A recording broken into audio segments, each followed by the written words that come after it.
Yeah, of course, connecting them on a very personal level is one thing. Secondly, is the kind of challenges you have when you just raised $500,000 is different from the challenges you have when you're trying to spend $50 million that you raised.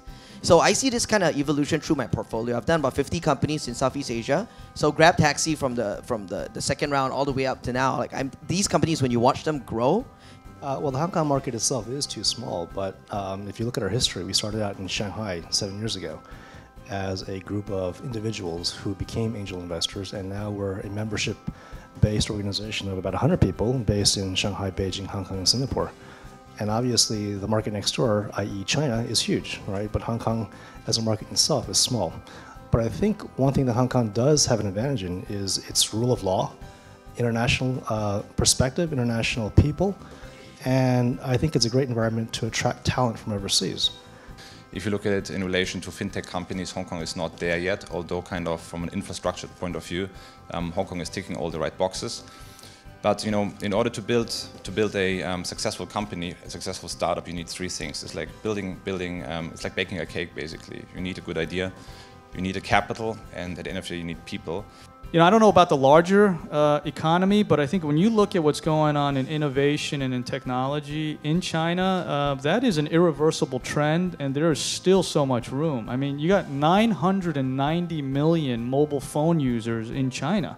I mean, that's something, again, the proximity that David was talking about. If you're a Hong Kong entrepreneur, I just think it's so obvious that that's got to be part of the business plan. I agree with all the speaker earlier to comment saying we see a big jump. The big momentum is shifting. You know, we got a lot of good CV when they apply.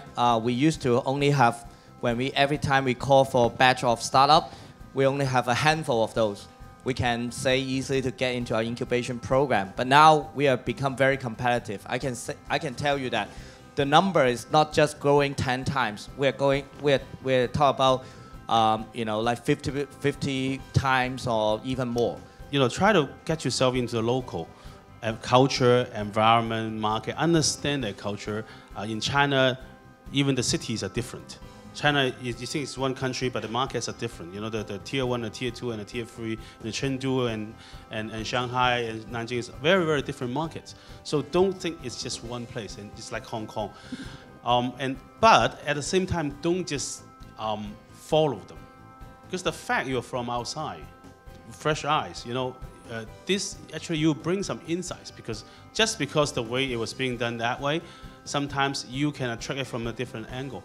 And if I told you, you just build only for Hong Kong, just do it for Hong Kong, build Hong Kong well, do it really well, be number one in Hong Kong, I can argue that in some cases, it can also change your life. And I would also say this, my last piece, and I'm going to get off here, but Hong Kong has always been great at being an open society, right? It was, and it still is, right? Where anybody in the world could come to Hong Kong and feel like they can make it big. And I really hope that's something that Hong Kong doesn't forget, because that's what Hong Kong was built on, right?